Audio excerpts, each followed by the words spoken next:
Hello and welcome to the, I don't know how to say it. Loire? Loire Writers Retreat. We're joining Claire, who is actually in Loire at the Writers Retreat. And the rest of us are just virtual. I'm in Virginia. So I'm Morgan, and obviously this is Claire. Hey guys, I'm at this really cute writers retreat an hour south of Paris on the Loire River. It's run by this Irish couple, and I'm staying in this cabin they run, and they bring me breakfast and lunch, and then I eat dinner with them. And I just get to spend the whole day writing, and it's so peaceful. They have everything I could want. They even bought me gluten-free little brownies that are super good. And the Iris, the wife who's running this place, also was baking. She baked a bunch of I'm forgetting what it's called, like the whipped egg whites that are like crunchy. Meringue. Yeah, she cooked meringue cakes like cookies for me. Oh, it's good. And I'm getting a lot of writing done. I wrote 6,000 words already today. So. Oh, yay.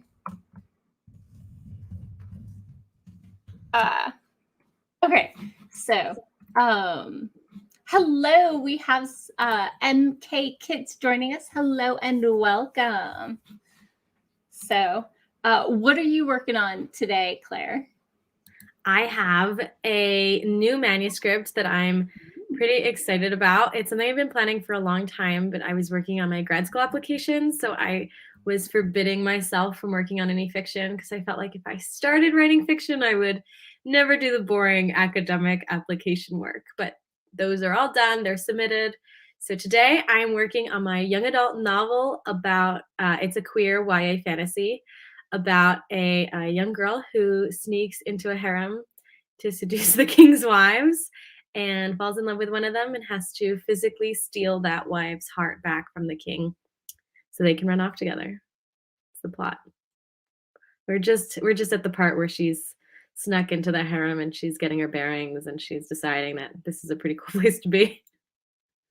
That's pretty fun. Oh my goodness. I actually am not in the middle of a project right now, so I might work some on my Vlogmas videos. I might work some on uploading my podcast stuff. So yeah. So when you when you plan your vlogs, do you write them all out like absolutely fully scripted? Or I mean like so for Vlogmas, they're like 2 to 3 minute clips. And so I have I'm doing Christmas lyrics as my inspiration. And then I'm talking about writing tips inspired by each of the lyrics. And so I have the lyric, I have the theme, and like 1 or 2 things about myself and 1 or 2 things about how it applies to writing. And then I just try to go for it.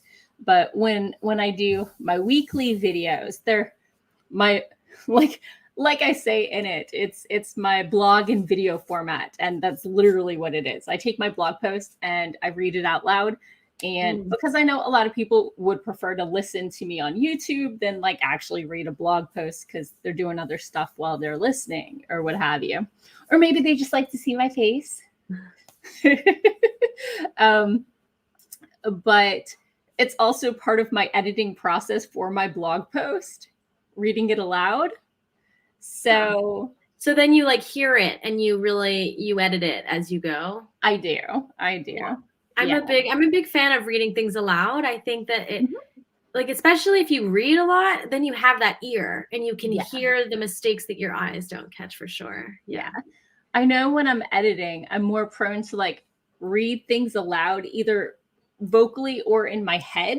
When I'm reading for fun, I read phrases at a time rather than each individual word by themselves. When I was editing my grad school apps, because I went through them like over 10 times. Oh, yeah. Like all of them. So I knew them really well. And I was just like, is this word the word I want to be using here? Like, is there a better word? And I couldn't work. I like to go out of I have a studio, so it's kind of small, and I take my classes there. So then I was like, well, okay, going to a Starbucks or a cute little cafe to get some of the work done. But I had to stop because I was mumbling to myself, like, like not like really speaking it, but still making weird sounds. Yeah, yeah, I do that all the time, so much the time. Oh my goodness. So yeah. Um,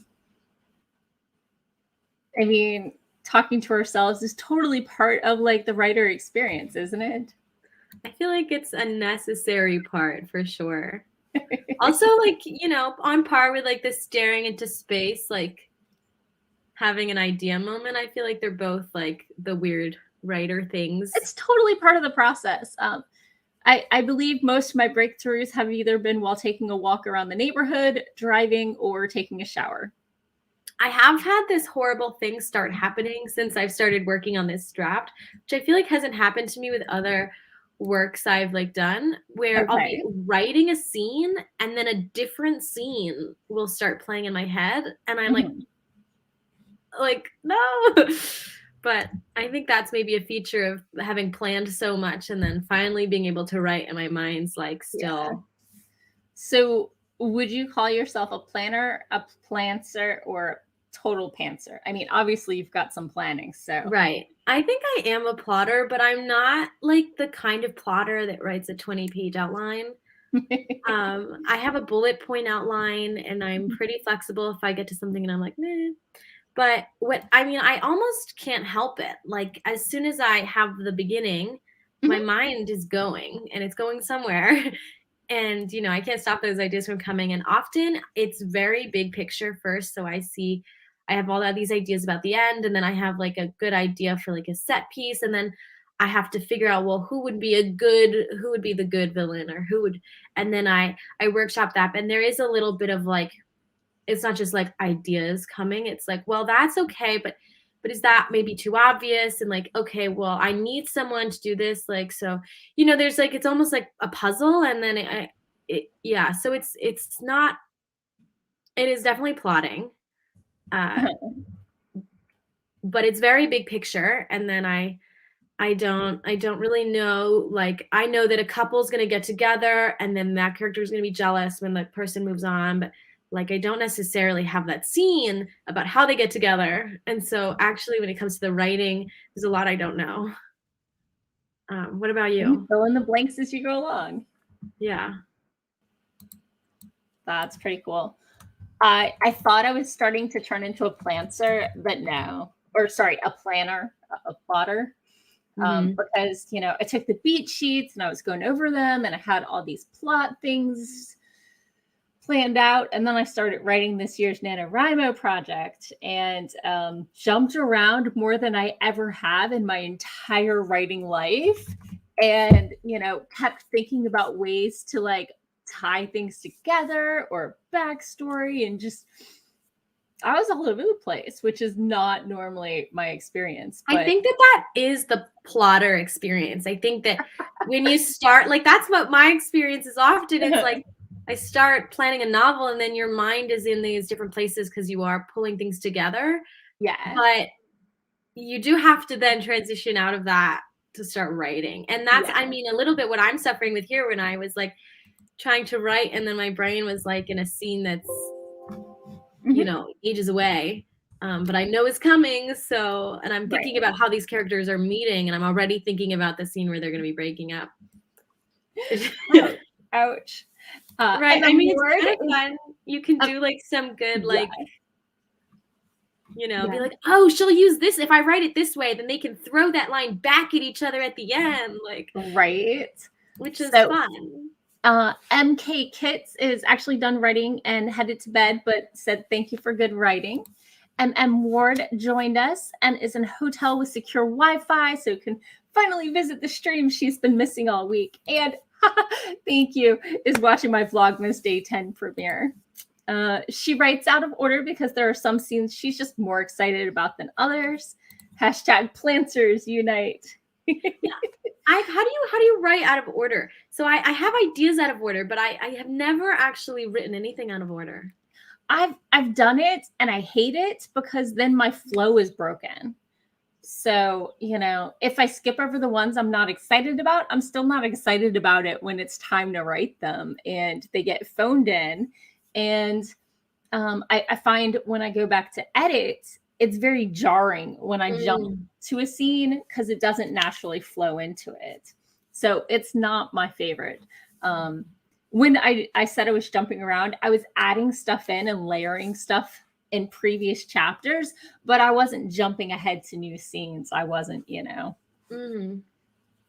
wasn't out of order. It was just me filling in more backstory or whatever. Have you thought about just like not writing the scenes in the middle that you didn't want to write? Like, have you thought about just being like 5 days later? Oh, I've definitely done 5 days later, a month later, what have you. Really? The story I just finished for NaNoWriMo was actually last year's NaNoWriMo project too, but it was supposed to be a space fantasy and it turned into tax fraud and school field trips. I think I remember hearing one of your vlogs about this. Yeah. But the revamp, much better, but there was still like, 25,000 words I could reuse. I just had to trim out other bits and filter in more of the, magical fantasy elements. And, I think it's really working out, but I'm not going to edit it until after Christmas, maybe before New Year's. My alpha reader is only available until the second week of January, and then she goes back to school. So I might try to sneak it in her inbox by like New Year's. We'll see. So what's the thing in your whip that you're like most confident is great? Like, what do you guys feel like is like something you're proud of that you write like easily, or even if you don't write it easily, in the end you're like, I nailed it?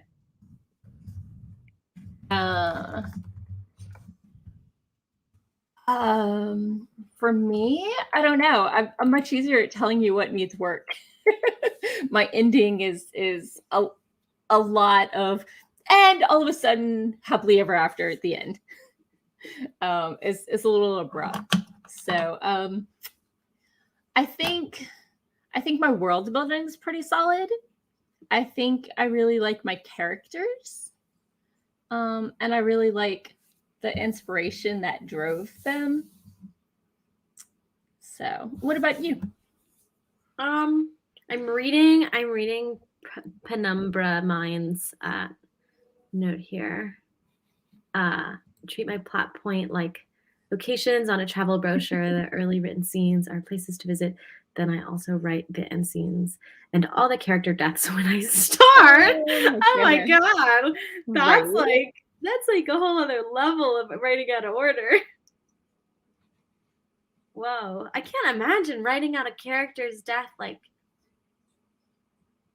what? Before you've even introduced the character, maybe?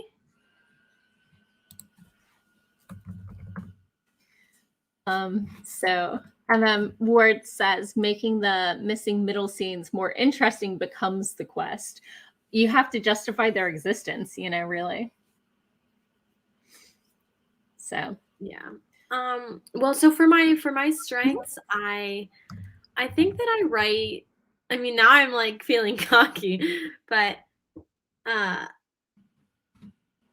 I write like, I think good emotion. Like, I think when I decide I want a character to feel a certain way and I want the reader to feel a certain way, like they feel it, like they get the big oof or whatever that moment is. Mm-hmm. I have some scenes in the other work that I did that needs some editing, but that I think are like, but I am pretty happy with that. On the other hand, I definitely do not write physical, like it's like white room syndrome to the max. Cause I'm here for the plot and the feelings. And I almost like don't care about the window dressing. I'm like right there with you. Oh my goodness. Maybe everyone is just naked and floating in space. Like, so I care about what's happening and what the character thinks and feels about it. That's it. That's it. So sometimes I do describe a space if like the matters to the character, but right. But once it becomes familiar, and I always get these notes, they're like, what the fuck is anyone ever wearing, or where are they? What, like, you say they walk through the door, like, did it open? Like, was it like what? And I'm like, I don't know, do we care? Yeah, I'm not a hugely visual person. I want to know what's going on and I want to know what happens next. And Yeah. Isn't that So, what you as an author should be trying to make your audience feel? What happens not next? So, but I well, do think that I write really lean, or not super lean, but like a okay, little. And so then when I have to edit up for like page count because it's just like too small, I right, can do that. And it's yeah. also it is a way to do world building if I feel like it. I I definitely I write too long and too short at the same time. I need to cut down on the character's thoughts and add in more of the room smelled musty and whatever that people want. When you say it like that, I don't want to read it either. I have a beta reader, a critique partner, and she is an artist, and so sometimes I'll be 2 paragraphs into 3 pages of description about what the ballroom looks like, and I'm like, can we have some action to break this up, please? I just started skimming, and I don't want to. It's beautifully written, but I don't care. I want to know what's Yeah. happening. Yeah. So, I mean, I think that sometimes those details are really good. I think it's a really yeah. good way to slow a scene. So if you're trying to say like time stopped without saying Yeah. time stopped, Yeah. you know, or like you could hear Or a you pin have the drop. people who are definitely closer to script writers who Mhm. want to, this is the, we just entered a new space and here's what the room looks like that you're walking into, they want to pan the camera over it and then go in, which That's interesting. That's an interesting way to put it. I've been recently trying to do that thing where you do action and then you move back and you talk about how they got there. And part of that is because I've also decided to just cut out the stuff. Like anything where people are getting from one place to another, like just get it out of there. And I so had a transition scene where I was like, and we're already here, blah, blah, blah. And then I realized those 2 sentences of like transition could be turned into a discussion slash action with like 4 sentences. So I could show instead of tell without really adding that many more words. right. I think so what I've been doing is I'll do something like she was like tiling the wall. Her arms ached. And then Right. I move backwards in time and I give the 2 or 3 sentences about how she got there. Like her sister had been sick of her and had shut her out of the room. And so this was the only job left for her to, Right. whatever. Yeah. Yeah. And then I move along. But like I don't know. I'm moving very quickly through this story. And I'm 6,000 words in all just today. And I've been doing this like a bunch. So I think I might, when I reread this, find that it's a little funky. Yeah. So I'm But going to go through the comments and maybe it's time for a sprint. yes, let's. So let's see. King Red Spy Red X. Hello, Jacob. Thank you for coming. And I see your friend Godzilla came with you. MM Ward says, I kill everyone. Then it's easier to kill off anyone because I've already grieved them. And then I know how to make them have value for the page time they do get. I have so many questions. Right. MM is a horrible overwriter. Texture, feel, smell, temperature, weather, season, decor, all the details. The dried stains on the wallpaper confirmed the pungent odor faintly teasing her nose. The itch of allergies not yet sneezed would become unbearable if she didn't rip it all down before she painted. I mean, I like it. I like it. Yeah. As long as, you do 1 or 2 paragraphs of that and don't like keep going for 3 pages, I'm there. Yeah. I think in a good moment, like you can really use those details, like Oh to yeah. hit something home or to recall something old or whatever. But I'm a very plot. When I read, I want plot, and when I write to the plot. Like, let's get it out.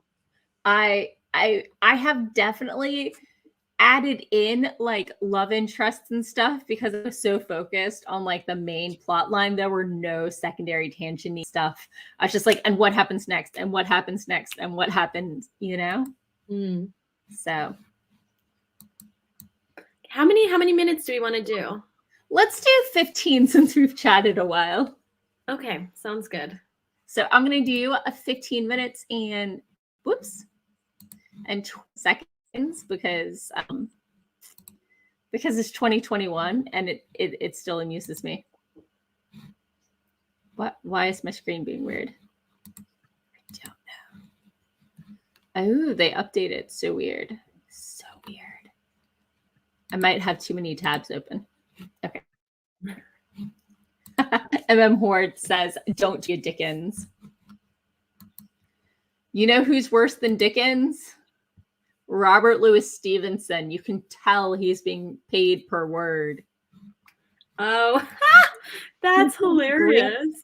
He takes great plots and characters and then just makes you not care because, oh my God, can we actually get on with the plot? That's really funny. Or maybe, yeah. Go ahead. No, I wonder, like, if you, like, how those kinds of settings, like, affect the art that's produced, like, you know, and even, like, today, like, the paper shortage, how is that going to change the way we write? Like, I think it's just going to make more people come out virtually, you know? Yeah. There's so many books I get on ebook. Not that I'm against paper books. I just have poor impulse control and the ebook will be here in 10 seconds. True. Yeah, definitely. So.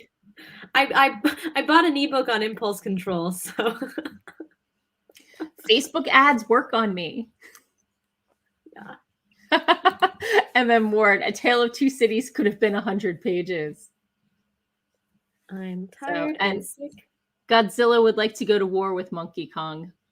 Is Monkey Kong here? I thought we had. I think it's just Godzilla, but you know, he can vent. And then Ward thinks anything by Thoreau should have been a footnote. I agree. I'm sorry. I'm coming back in. Okay. Thoreau, Mr. Walden, and let's go back to nature, was living in a cabin on his parents' backyard, and his mom and sister swung by to drop off sandwiches and do his laundry. I know. Wait, the idea, like, men, when they're like, all you need is to live alone and have a wife. Like, yeah. There's a great cooking poem and the cleaning while you can sit there and just think. There's a great poem I'm forgetting. Oh, it's a shame I'm forgetting who it's by, but it's called, like, I Too Want a Wife, and it's, like, written in the, like, 1900s, but it's all about, like, all these great things wives are expected to do, and, like, the wife is like, yeah, me too. Sign me up. Who's gonna do my laundry? Okay, sorry, I had to rant about Thoreau for a moment. So let's get started in 3, 2, 1, boom.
And we're back.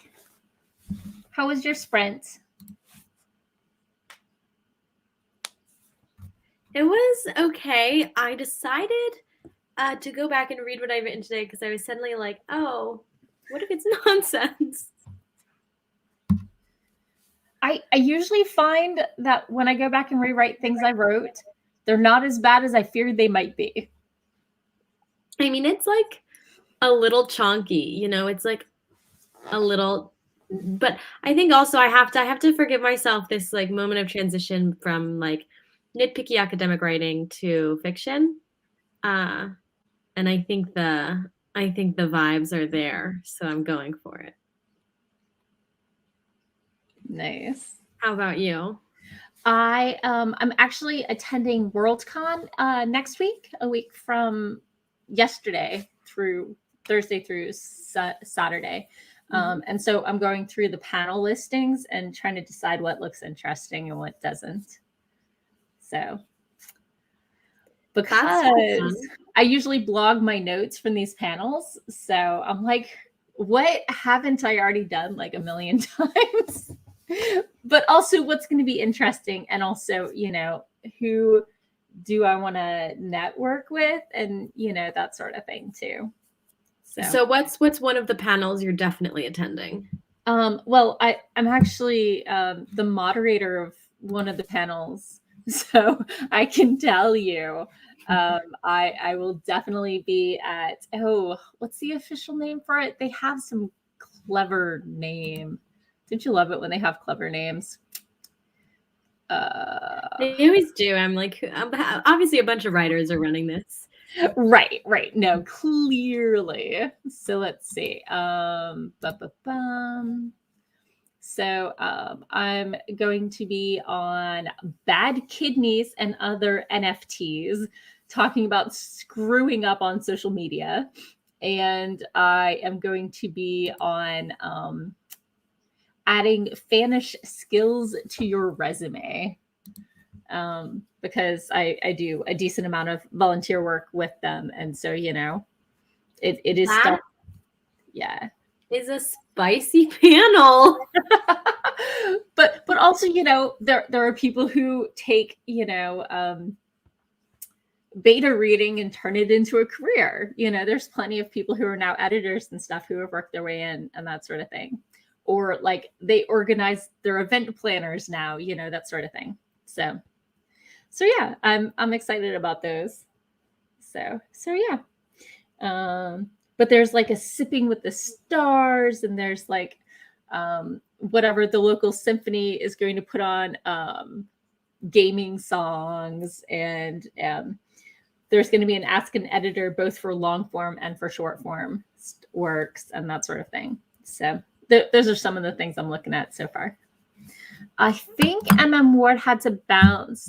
They're heading over to her dad's house to make a home cooked meal after so many meals on the road. Looking forward to rotisserie chicken, baked potatoes, stuffing, and broccoli. So she said hi, and she subbed you. And Godzilla was rude and asked me to subscribe to somebody else's. But I appreciate the offer. So it's a little spammy. Yeah. It's a friend's nephew. So okay. I guess they're a big Godzilla fan. They are indeed. One of Jacob's favorite things is monster versus monster. Who's gonna win? That's good. I taught a class on monsters. Oh, awesome! That's super fun. We talked all about how monsters come out of different societies and how we use monsters to externalize societal fears. So that's really fun. I've hit that panel. It's a great discussion. I love it. Yeah, we did a whole bunch. I mean, vampires and tuberculosis, you know, and you know, immigration and fear of others.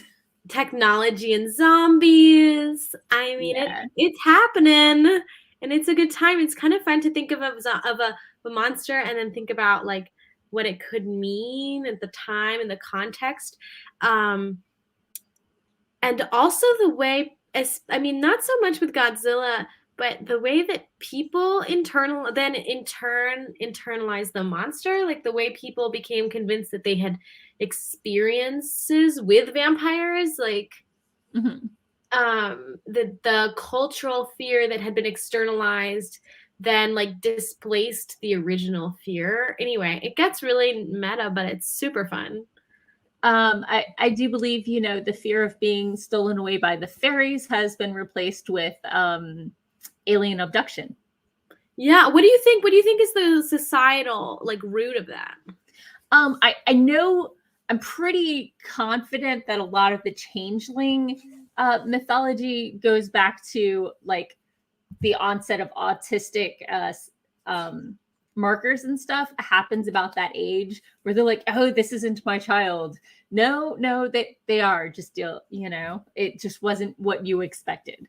I think I always thought that was more about like childhood death rates and that it was easier to say like it wasn't your child that died.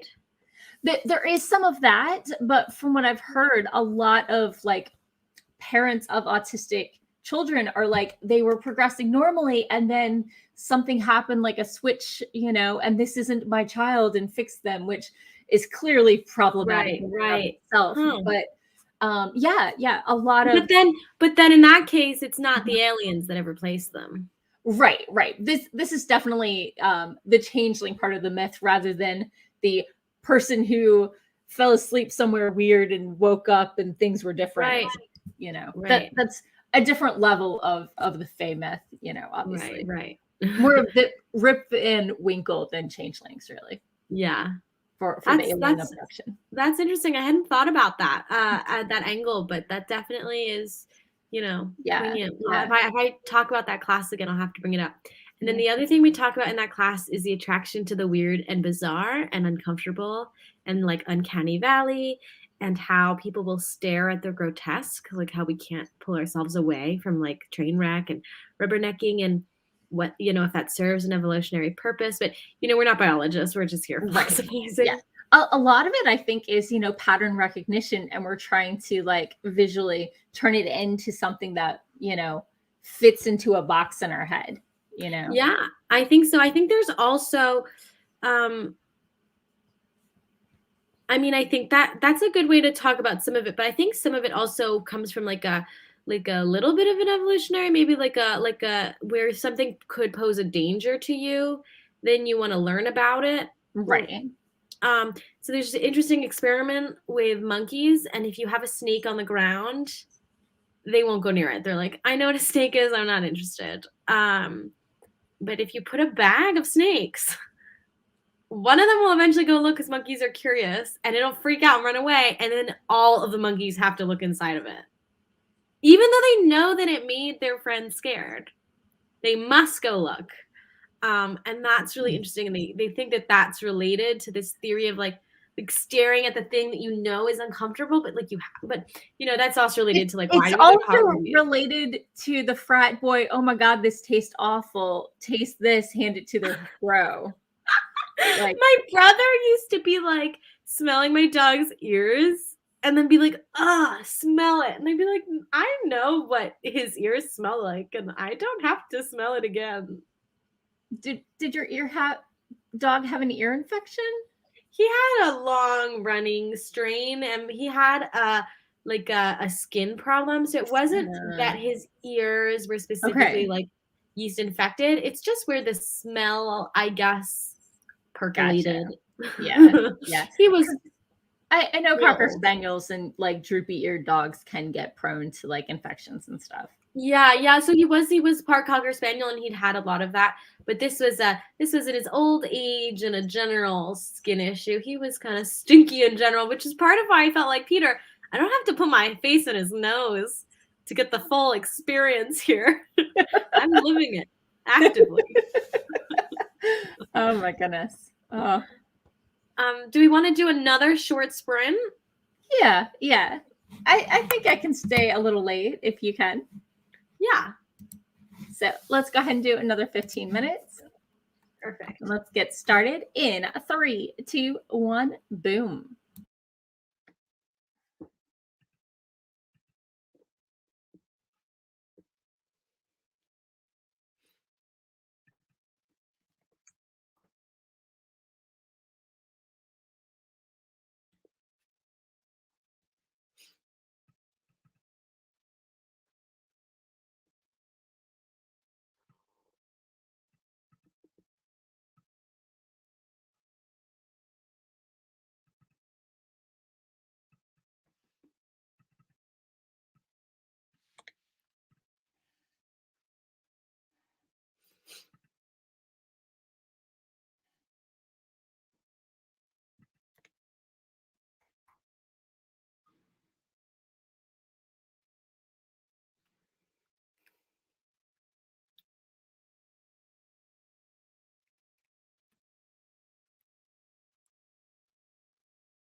And we're So, back. So how was your sprints? I got a lot done. Oh. Well, not like a ton, but it was only 15 minutes. So I feel like pretty good, you know. Got to be reasonable. Yeah. Oh, yeah.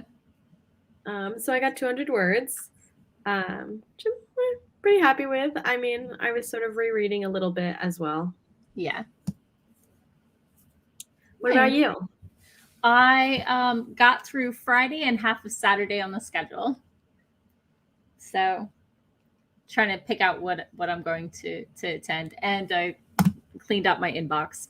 So, and I saw that we got a Nicole and a Barrett and a Sarah. Hello and welcome. Oh, and a Hayden. Hello. Oh my goodness. Everybody's showing up. Everyone showed up. Hey, guys. And I realized about 5 minutes in, I hit mute when I hit go instead of start on the timer. So I jumped it forward about 5 minutes and figured I was close enough. So Hayden says, I've got to finish some cooking, but then I'll be on here to write and maybe eat. See y'all soon. I think we might be gone. We might be gone. It's super late where you are. I know. Yeah, it's 1 a.m. So that was I think my last spurt of the evening. Yeah, but after this, since I'm in the States, I'm going to be hopping over to Wordsmith Sarah Writes, who's here, her Friday night live stream. Oh, fine. So if people want to hang out after, Sarah's live stream goes for 2 hours. So I always miss, there's a whole bunch of live streams that happen in the evening, I think, in the US. I know Barrett does a bunch of author interviews, and there was one I missed today with Saku, who's usually in my Sunday live stream and is I met her in person and we were friends before, I joined AuthorTube, and I missed her interview. Luckily, it's on YouTube, so I can watch it later. Yeah. Well, exactly. And that's the other thing, like with class and stuff, like even if I was in the US, who knows if I would really be able to catch them live all the time. But I'm old. This is the highlight of my Friday night, Yeah, I'm at a writer's retreat. You guys are the people. It's okay. We're living our best life here. We are. We really are. So Sarah says, she's getting ready for her thing, drinking coffee. I do want to shout out that I'm attempting tomorrow an 8-hour live. Since I'm going to be here and I'm going to be working, I was like, might as well turn the camera on, have a little bit of company. It is like quite alone out here. So if you're up at all tomorrow in the morning, especially, I think I'm very likely to do the beginning, and then we'll see if I make it the 8 hours. Yeah. I was talking with Barrett earlier this week, and he's like, oh, do you even get like a reference to a movie? And I'm like, honey, how old do you think I am? Oh, wait, we were born the same year. So that was his information point for the week. So yeah. As Sarah says, I have a day job too, and I do miss a ton of live streams because, I've got a meeting, or maybe I should be doing day job stuff instead of watching other people's interviews. Fair. But I can stop by later and hit that like button, whatever. Yeah. So did you get through your scene? I got through a scene. I don't know if it was the one I was struggling with. So I finished reading what I had written, and it definitely gets better. Good. It starts moving quickly. I have about 6,500 words now for the day, which is really good. Wow. I've legit never done over 4,000, and the number of times I've done over 3,000 I can count on one hand. So I mean, there's something really special about having other people cook for you. Living the Thoreau lifestyle. You got the Thoreau lifestyle, only with heat. I do, and I pay a lot of money for it. No, I mean, that is what you pay. I mean, it's like a hotel, except they care for you. It's a B&B. It's a bed and breakfast. Yeah. Lunch and dinner. And you're in the middle of nowhere. You can't go anywhere even if you wanted to.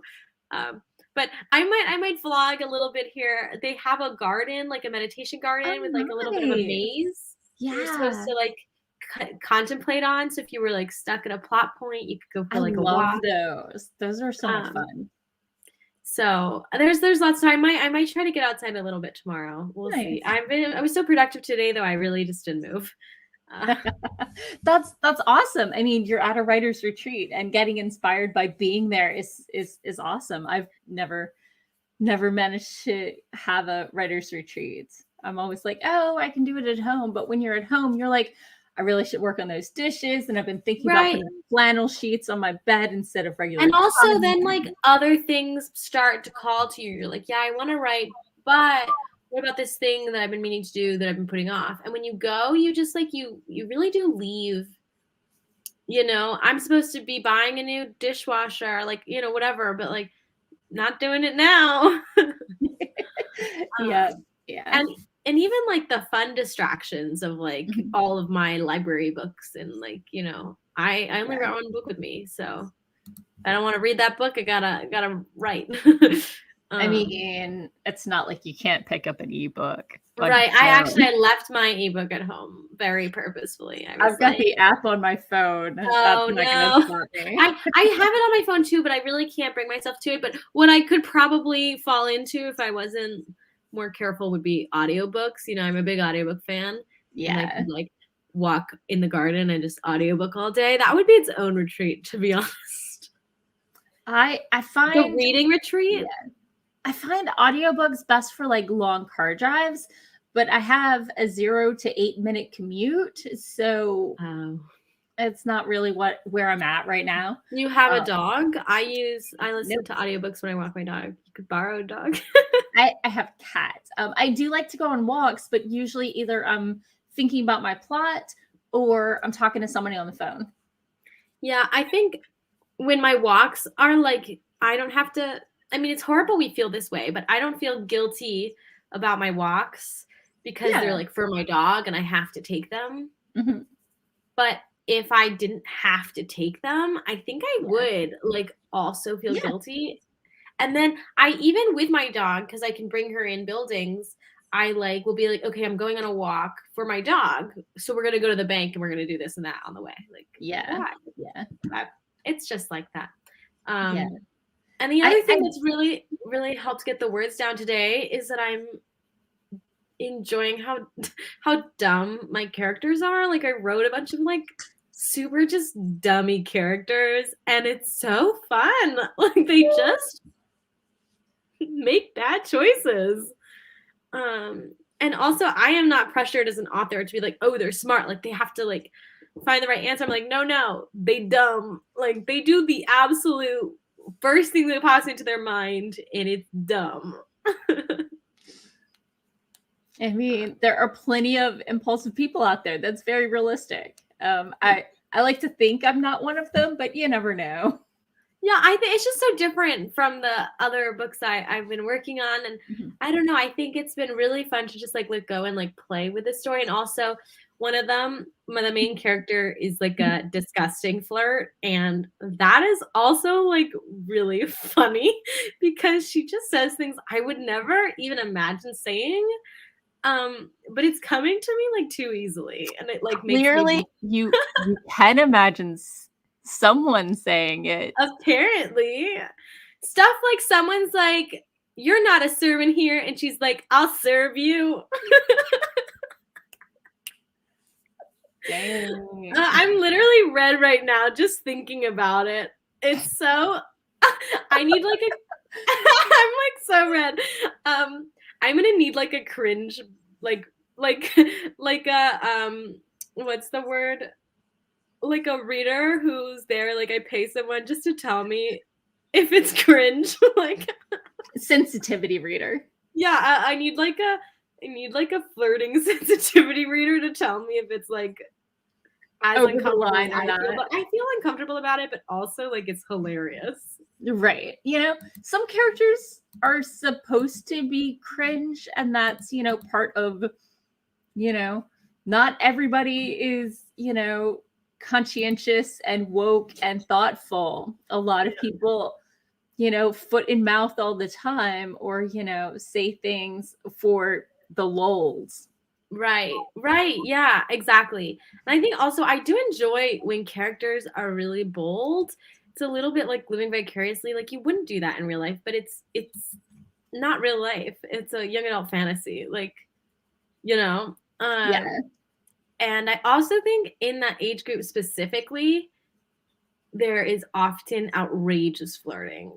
Like, Oh yeah. when I was in high school, people said insane shit like that they would never insane stuff they could never have even like we weren't even having sex. What's the most ridiculous pickup line you've ever been given? Oh God, now I'm on the spot. I'm sure there's like some that are so bad. I have one to share. Oh my gosh. So I worked at an amusement park, and for the early season, we would have a lot of people from like Europe come over because their school year ends slightly off from ours, and so they'd fill in on the early side of the season. But one of the guys was from France, and he stayed in quote unquote the International Village, which was really just a motel that they housed all the international workers in, and nobody there would date him. Like, so he's a little odd. So one night, I'm working on the log flume, and we have little phones from station to station, just like the 5 on the ride, partially to keep each other awake, but partially, there's a kid who keeps trying to jump out, make sure to sit him down or whatever. So he's talking to me on the phone, just the ride phone. Nobody else can listen in. And he says, "I left my teddy bear at home. Will you sleep with me?" Oh, like, no. Straight up, I died. That reminds me of that one Tom Felton who played Malfoy. Had one, he went on like some show, and he said he got a private message from a fan. It said, "Do you mind?" And he posted a picture, I guess, of him being like, "Good night," or like something about bed. And the person like sent him a DM and was like, "Do you mind if I slither in like this?" Wow. But I do think that there's this like place where something is impossible, where then you can like flirt outrageously because it's like a game, because you like there are no repercussions. And so like that's a little bit like what my character does. She like flirts with like soldiers, and like they're like on duty, like the English men who can't move, like and she'll be like yeah. But anyway, it's been really fun to like let loose and do that. And I think that silliness is really allowing me to get these words down, apparently. It's your inner id, right? Yeah. Basic urges, needs, and desires. Right. And I think also like writing these dumb characters also makes the story dumb in like a positive way, in that like the story's not taking itself seriously. Yeah. And then I don't have to take it as seriously, like especially not right now that I'm drafting it. Like that's how I want to feel. Yeah, that's awesome. So I mean, we'll see. If I'm at 12K tomorrow, I'll be super thrilled. I think also there's a certain like starting energy. There always is. Yeah. So that's awesome. Hayden, oh no, Hayden. We have bad news. We're about to sign off, but she's going to bed because it's like 1:30 in Loire, France. But if you still want to sprint, I'm heading over to Wordsmith Sarah Writes at the top of the hour. So yeah, I think we're at our outros. Did you want to tell people where to find you and all that fun stuff? I mean, I've got your link below, but check out those links below. I have an Author.to page that I'm taking more seriously, and I hit 50 subscribers this week, which was very exciting. Yay. So I'm doing some live sprints. My first live sprint. This is my first one. Woo! Yay. And I think you did great. Jumping right in, so I'll have a bunch coming up, because I was like, why dip my toe in when I could dive?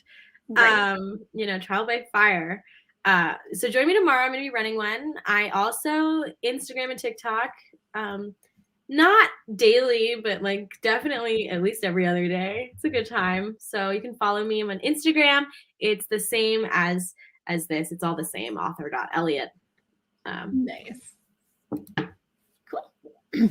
And I'm your host, Morgan Hazelwood. I am an actively queering fantasy author, and I write, blog, podcast, writing tips, and writerly musings, including Vlogmas, where you get like a little short snippet inspired by a Christmas lyric all month.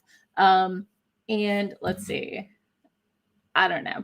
And I'm going to be at Worldcon next week on panels about social media and using Fanish skills on your resume. Ooh, spicy topics. Those are the good ones. I'm ready for that. So enjoy your retreat, get some sleep, and yes, I'm gonna. Great to see everybody. Out. All right. Well, I'll see you guys tomorrow, maybe. Bye.